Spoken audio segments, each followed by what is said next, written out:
Hello and welcome to the Smart Connections podcast and the Talk the Path podcast. My name is Anna Sanderlin. I am a Warmline facilitator for the University of Memphis Smart Center. The University of Memphis School of Social Work Smart Research, Training, and Treatment Center aims to provide evidence-based interventions for school-based mental health programming, increase access for school-based behavioral health programming in underserved areas, offer training on best practices in telebehavioral health, develop opportunities to research the use of technology in practice, and provide direct services to the state's most vulnerable populations.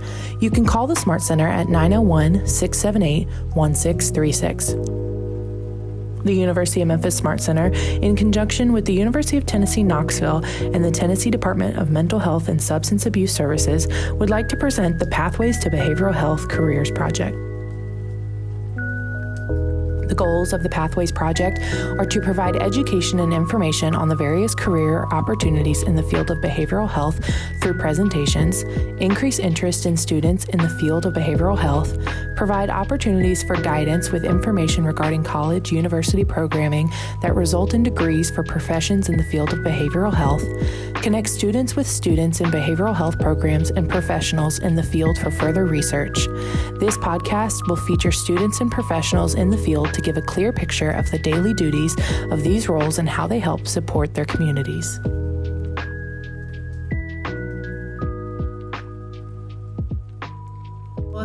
My name is Lakeshia Carter.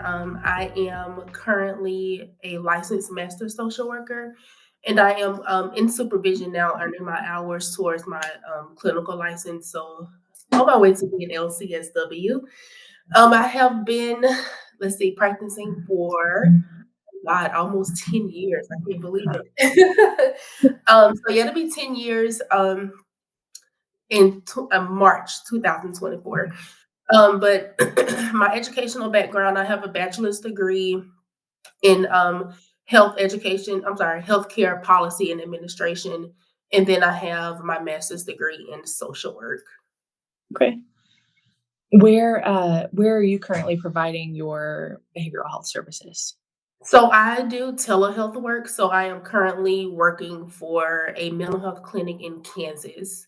Okay. But I live in Texas. Gotcha. Okay. Gotcha. Yeah. All right. Could you tell us a little more about your journey to your career path? Yes. So, as I mentioned earlier, I got my bachelor's degree in healthcare policy and administration. And I thought that I wanted to be like this administrator in like this healthcare system. And I got out of undergrad, and I realized how far away from that like goal that I would be, because people in those jobs like don't leave. So not saying that it wouldn't be possible, but like I was ready to walk in the door and like start like the day after graduation, which wasn't realistic. But I knew that I wanted to do like something like with people that could be healthcare related or mental health related. So I ended up getting this job working at a women's rehab, and I worked the overnight shift, and I worked there for about 4 to 6 months or so, like right after my undergrad. And one night during my shift, something like just landed on me and told me to like apply for graduate school for social work. But prior to that, I was not interested in doing graduate school. I was like, there's absolutely no way. I've had enough. I've done undergrad for 3 years. There's no way. And then all of a sudden, out of the blue, like I just felt led to apply for graduate school and to do the social work program. And I'm like, okay, sure. So I applied to one school, and that is a school where I also got my undergrad. And, like for people who have done graduate school, like they know you apply to more than one. I only did one, and I got accepted. And I started the MSW program there, which is the Masters of Social Work program. I ended up getting my license before I started my last semester, which that was something that they offered. So that was something that I was really proud of. So I kind of like knew that I wanted to like go right into work right after graduate school. And then I went to school in Mississippi, by the way. And from there, I ended up applying to jobs in Nashville, Tennessee, because I knew that that's where I wanted to live. And I ended up getting a job at this really big, like, community mental health agency in Nashville. And I got that job. I moved there literally 3 days after I walked across the stage and graduated. Wow. Yeah. A quick Um, turnaround. and so I just dove right in. I was doing, I got a position as an adult mental health case manager. So I carried a caseload. Oh God, I don't want to scare anybody, but I carried a caseload of anywhere from like 70 to 80 people. Oh, Um, I wow. Wow. yeah, huge. It is like a field-based job, so you are out in the field. You have to meet with your clients like at home. Um, and those clients were like required to be seen like twice a month, and like it. But we had like a system to where it worked and all that stuff. So I did that. And then I ended up. So I think I started this in April, and then in January of the following year, I ended up taking another position within the same company. I was working with what they call like the safety net population, and so this position was in the office. I wasn't in the field anymore. And so I met with the clients that these clients, they didn't have insurance. They didn't have a way to pay for their services. And so Tennessee have what they call like a safety net program for these type of clients to where like their services are paid for. But of course they have to like qualify for it, and you have to like research them every so often. So I did that. And then from there, I ended up working as a school social worker for Murfreesboro City Schools. So I transitioned into that job, and I ended up being there for 3 years. And then from there, I did travel social work, which I absolutely loved. It was like it was honestly like career changing and life changing for me personally and professionally. I did, oh God, all kinds of things. I think my first travel assignment, I was a therapist with this transitional living mental health program. From there, I did inpatient palliative care in a medical hospital. I've done outpatient case management on the medical side of things. I've done inpatient psych. I've done inpatient maternity. Um, and then I've also done like inpatient, like drug and alcohol, like detox, and then also working on the behavioral health unit. And so then my husband decided that he wanted to marry me. So we got married. Well, my then boyfriend decided that he wanted to marry me. And so then we got married last year in September. So I ended up moving to Houston, Texas with him after we got married, settled down, and then I got a job working as a telehealth therapist. So I work my current job now. I am working as an intake clinician with this mental health clinic in Kansas. So I do their like initial intake mental health assessments for all of their clients that walk in that want to like start services. So it's like for new clients. That is the most impressive list of It things. Is like every hat a social worker can wear, you have worn it. That's what it sounds Yeah. like. Pretty much. I commend you for going back to school after thinking that it's, Yeah. school was not my most mentally healthy time. So I've been struggling with the thought of going back. So Yeah. I commend you, and anybody who goes back to get their master's. I think that's very impressive. Thank you. How did you handle a caseload of 70 to 80? How, like, do you have, tips or tricks, or how did you handle a caseload that big? So I would say I'm gonna be transparent. So as a new graduate, I was like guns blazing, like ready to go. I wanted to save the world. I wanted to help everybody. So I went in and started really hard, really fast. And so I was working like in the office. Like we started each day in the office with our team meeting, and then we all broke away and went and did our own thing, seeing our people and all of that stuff. So I was doing that in Nashville. Like Davidson County is huge. And so then we also cover like the surrounding counties. And so I mean, you're spending majority of your day like driving around. And so then I would do that all day and then come home and then having to like document and do treatment plan updates. So I was like taking all of that work home. And so it eventually caught up to me. I ended up getting burnt out. And so which was not fun. And so that's ultimately what led me into like taking another position within the company because I like literally wore myself thin. And I know like thinking like a caseload of that many people can seem like a lot, which it was a lot. But I do like the system that I had picked up from one of my coworkers that was working there prior to me starting.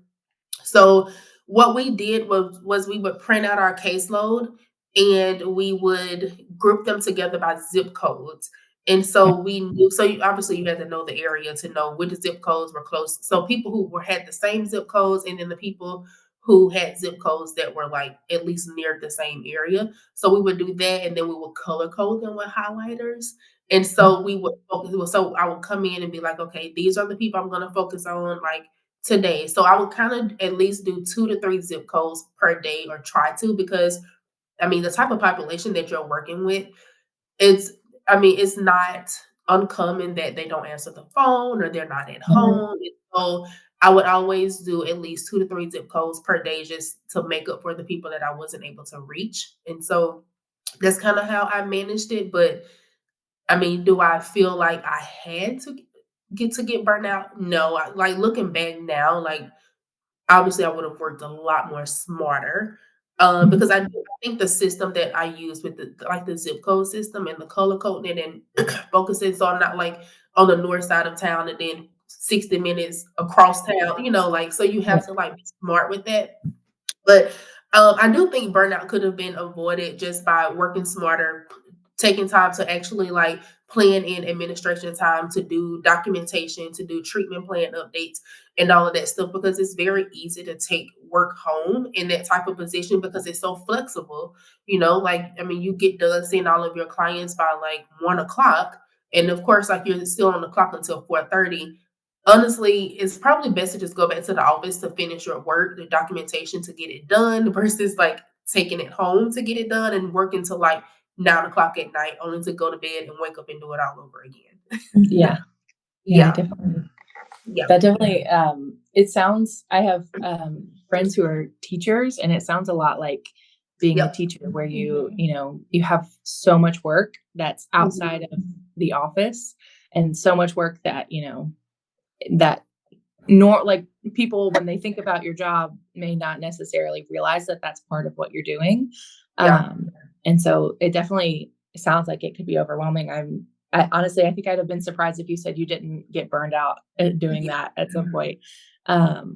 I know you said it could be avoided, but there are so many stories of people who get burned out, and so many stories of people who get burned out and don't continue on in the field. So the fact that you've continued on in the field and continued to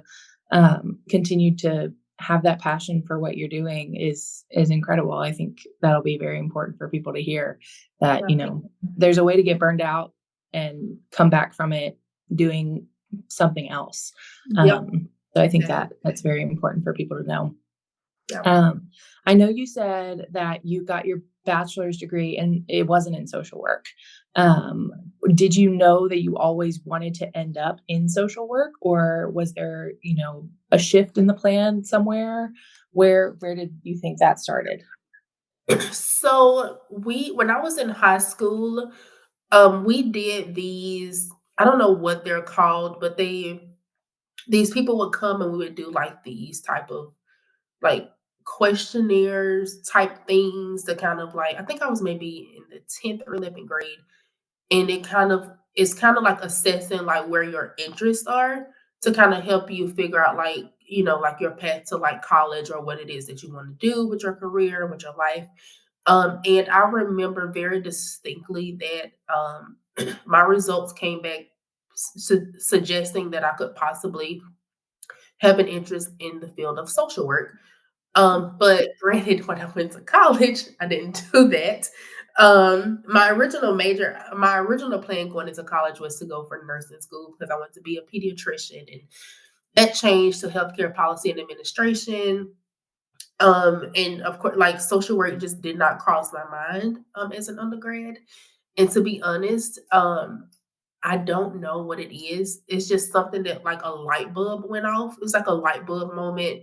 Honestly, like just this something on the inside of me is was like telling me and leading me to like apply for social work. Honestly, like I literally have no words to describe it. Honestly, like, I mean, not trying to be spiritual, but honestly, I think it was a God thing that led me to like move forward to apply for graduate school because for social work, because again, graduate school was not in my plan. Going to school Mhm. for social work was not in my plan. But after I got into the program, of course, I absolutely loved it. And it was then that I had remembered when I did like the assessment thing when I was in high school that was like that, like my number one job interest would be social work. And I don't know, but like things just aligned. Yeah.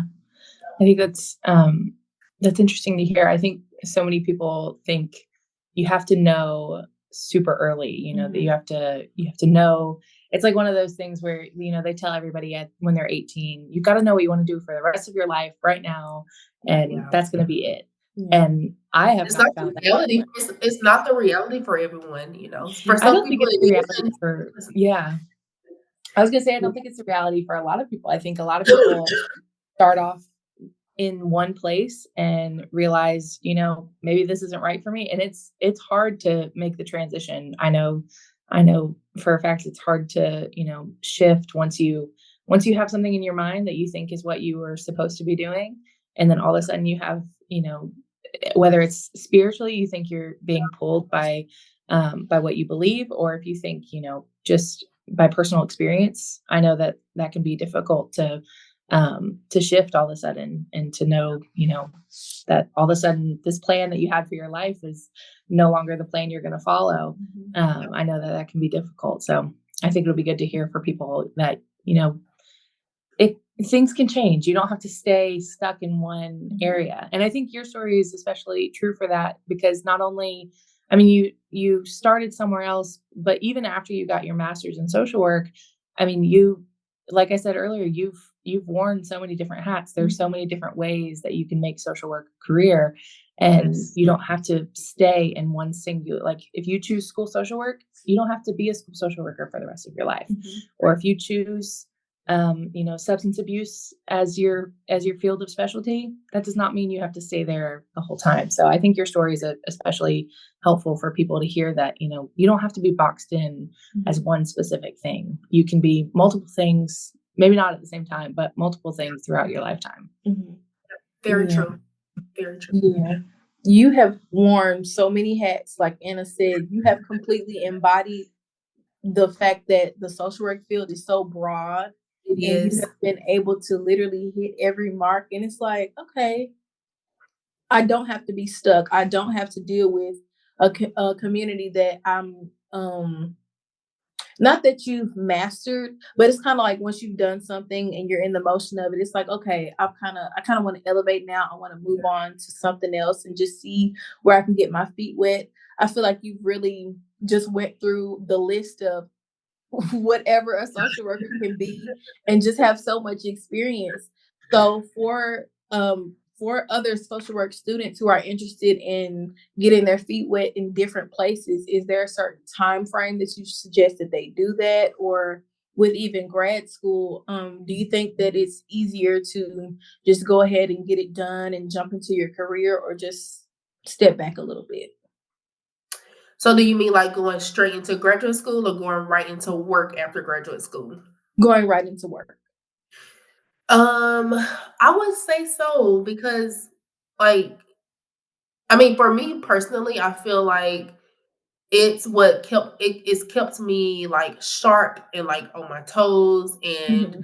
and even like if you want to get licensed, um like so for me, like how I mentioned earlier, how I got my license as a master social worker.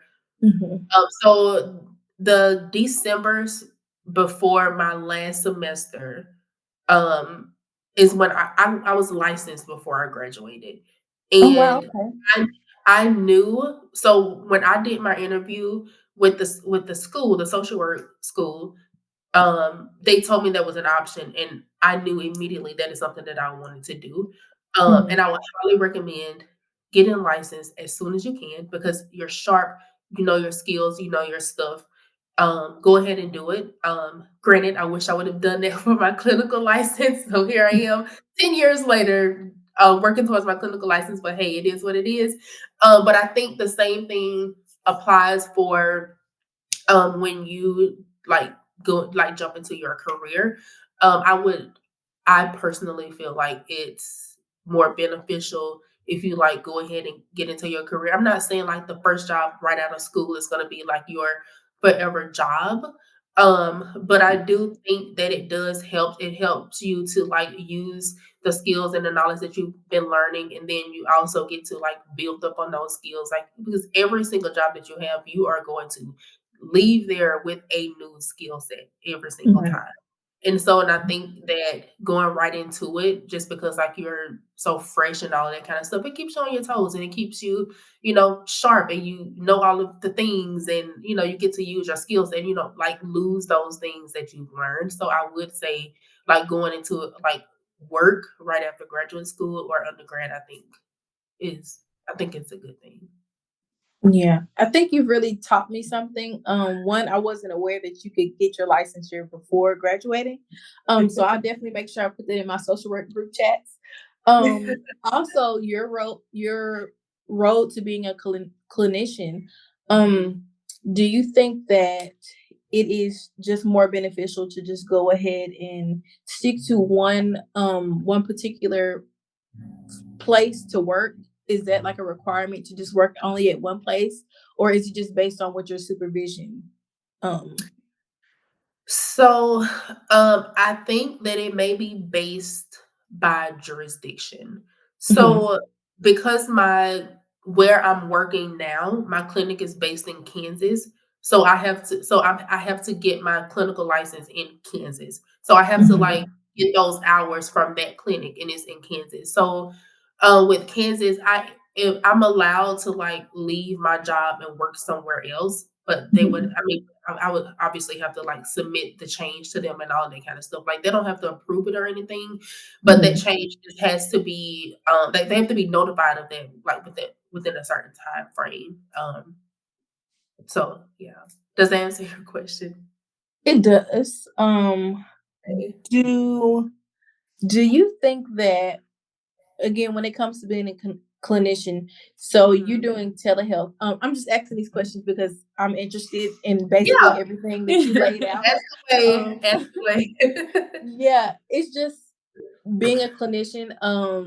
I wasn't aware that after graduating there was like a 2-year span of collecting your hours and supervision and things like that.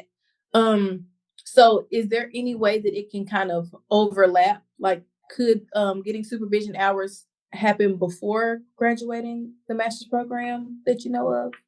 Mm-mm. It has to No, be like really after.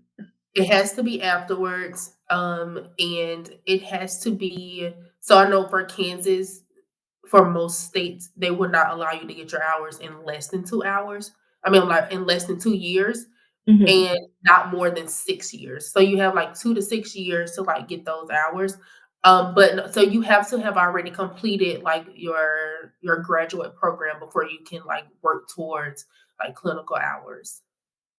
Okay, thank Yeah. you. Yeah, of course. And some states, some jurisdictions require you to have to be licensed at the master's level before getting the clinical license, but some of them don't. So it just depends on like the state you live in and their board regulations. Okay. Yeah. It's very, I think that's good. I think people get lost in the process sometimes. They don't realize all the different steps. So I know that'll Mhm. be good for people to hear for sure. Um, if you could go back in time at all, would you have taken a different path to where you are now? Hmm. Is there anything you would have changed? No, honestly. Mhm. Mm, Yeah. No, I have loved.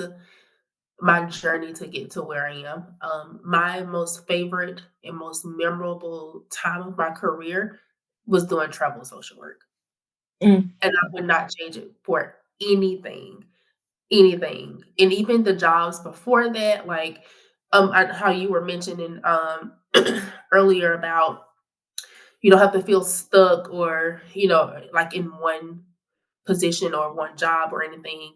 And that's kind of like how I felt. Like, so I experienced the burnout. And, like when you experience burnout, you don't have to leave the whole profession. Like, just find something else to do that can get your spark back, that can give you your compassion back. And so that's something that I did. And then with the school social work, why I decided to like walk away from it was because like how you mentioned, like once you like master something, I mean, I had done it for 3 years and it's the same thing day in, day out. Like, not that I didn't like it, but I just started to grow bored. And when you're bored in your work and your job, like it shows. And you have to fight extra hard for it not to show. And so I was ready to do something different, and then I jumped into travel social work, and I feel like that was perfect for me because like I get to work here for however long my contract is. Once it's done, I get to move on to something else, then move on. Like it was, I mean, perfect for that time of my life. And then now, like I ended up here, like working from home and doing telehealth.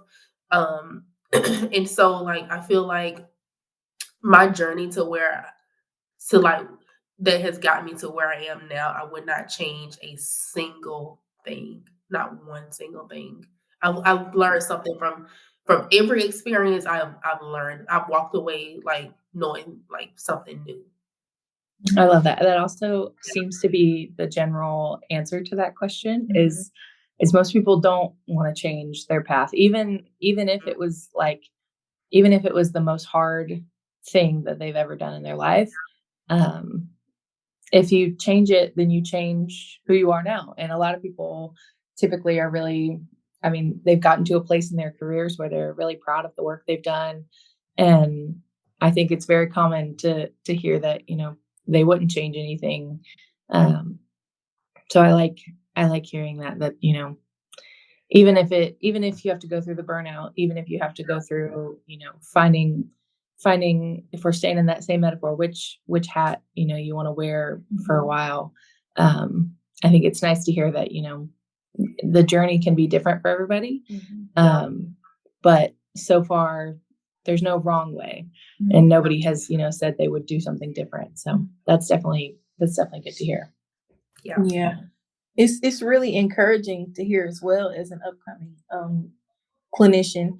Just like you said, just wearing so many hats and being in different places and learning different things, you can become like stagnant a bit.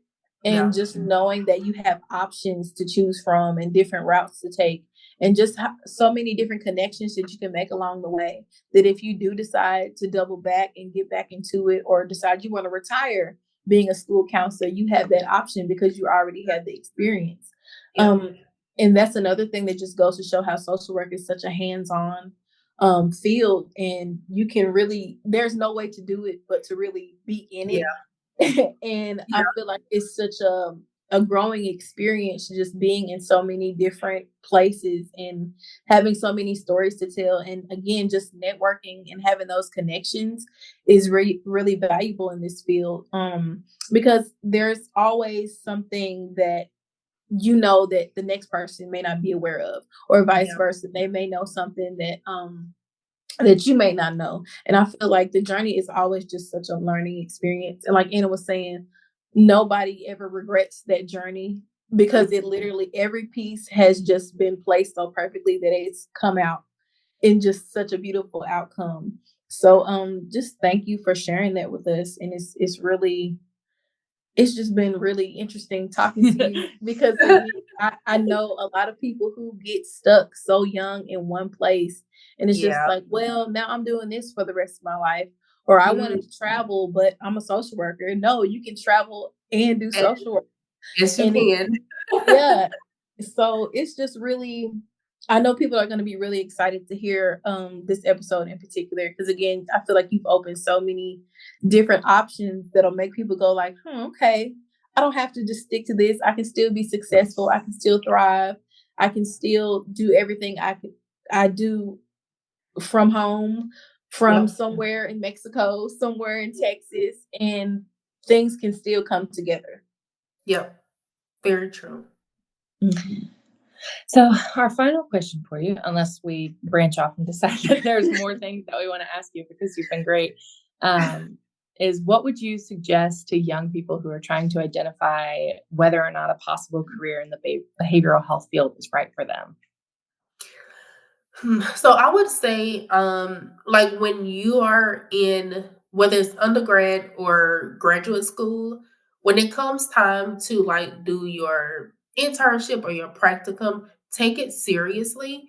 And like try to pinpoint like the things that like your interests, like, or the things that you feel like you may be interested in, and like talk to your advisors about those things, like the people that are like helping you like find your practicum or your internship, and try to get an internship or a practicum in the areas that you feel like you want to like working in, because I feel like that would be a true testament to like to you to know like, okay, this is something that I want to do, or this is something that I absolutely don't want to do, because I can tell you I went into graduate school thinking that I want to work in eating disorder clinics, like with women with eating disorders. And like by the time I finished graduate school, I was like, absolutely not.